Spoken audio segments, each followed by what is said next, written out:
నమస్కారం అండి. SB news 9550కి స్వాగతం సుస్వాగతం.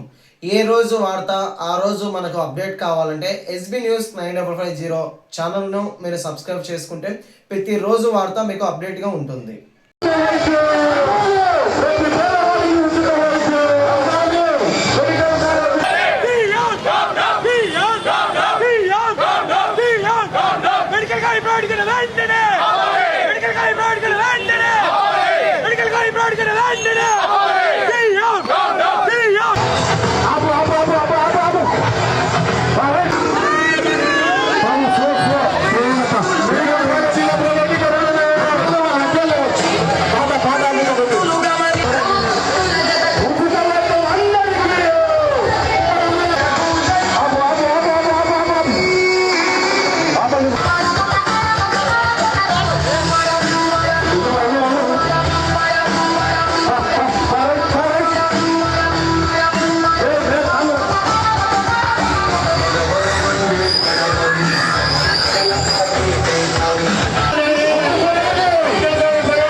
నాయకుడు శివయ్య జగన్మోహన్ గారి ఆదేశాలు అనగానే గత నెల నుంచి కూడా ఈ ఉద్యమాలు చేస్తున్నాం.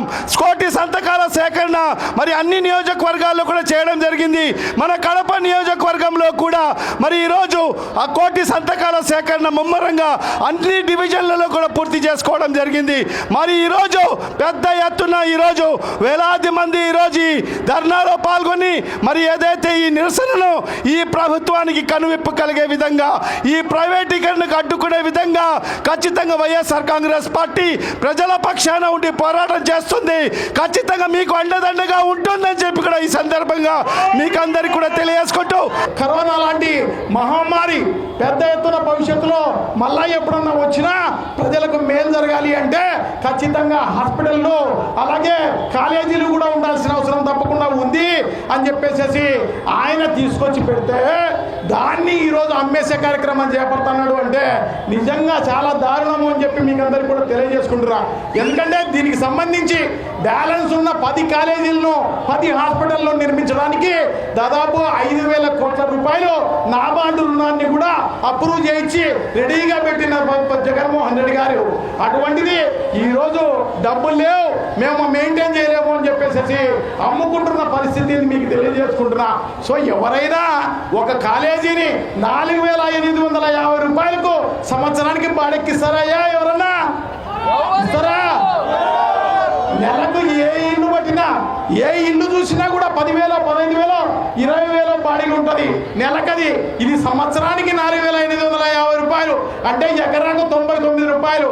50 ఎకరాలు ఒక్కొక్క కాలేజీకి ఉంటే సెంటు 99 పైసలకి ఇచ్చే కార్యక్రమం చేస్తున్నాడు అంటే నిజంగా దీంట్లో మతలబు ఉంటుందా ఉండదా అని చెప్పేసి మిమ్మల్ని అడుగుతారా? కోట్లాది రూపాయలు చేతులు మారడం జరిగింది అని చెప్పి మీకు అందరికి కూడా తెలియజేసుకుంటున్నా. అవి వచ్చినందువల్లనే ఈ రోజు అమ్మేసే కార్యక్రమం చేస్తున్నారు అని చెప్పి తెలియజేసుకుంటున్నా. ఖచ్చితంగా అవన్నీ కూడా ప్రభుత్వ ఆధ్వర్యంలో నడిపేంత వరకు వైఎస్ఆర్ కాంగ్రెస్ పార్టీ ఉద్యమం చేస్తుంది. అట్లాగే ప్రతి హాస్పిటల్లోనూ ప్రభుత్వమే నిర్వహించాల్సిన అవసరం తప్పకుండా ఉంది. ఎందుకంటే ఇప్పుడు ప్రైవేట్ హాస్పిటల్లో ఆరోగ్యశ్రీ లేనప్పుడు గవర్నమెంట్ హాస్పిటల్లో చూపించుకునేదానికి బీద వాళ్ళకు మనం అనుమతులు ఇవ్వాల్సిన అవసరం తప్పకుండా ఉంది. బీద వాళ్ళకు రేపు రాబోయే కాలంలో జ్వరం వచ్చినా తలనొప్పి వచ్చినా 50,000 రూపాయలు, 1,00,000 రూపాయలు వాళ్ళు చెల్లించాల్సిన అవసరం తప్పకుండా ఉంది. దీన్ని నివారించాలి అంటే ఖచ్చితంగా మనం దీన్ని అడ్డుకోవాల్సిన అవసరం తప్పకుండా ఉంది. ఈ రోజు ఈ అడ్డుకునే దాంట్లో భాగంగా పాల్గొన్న వేలాది మందికి అందరికీ అభినందనలు తెలియజేస్తుంటూ రాబోయే కాలంలో ఈ ప్రభుత్వం ఇప్పటికే అమ్మేసే కార్యక్రమాలు చేపడితే ఖచ్చితంగా వైఎస్ఆర్ కాంగ్రెస్ పార్టీ ముందుండి ప్రజల పక్షాన నిలిచి పెద్ద ఎత్తున ఉద్యమాలు చేసి అవన్నీ ఆపేసే కార్యక్రమం చేస్తాం. ఇప్పటికైనా తెలియజేసుకుని ఈ ప్రభుత్వం అది 4 కాలేజీలకు 4 హాస్పిటల్కు పిలిచిన టెండర్ను రద్దు చేయవలసిన అవసరం తప్పకుండా ఉంది.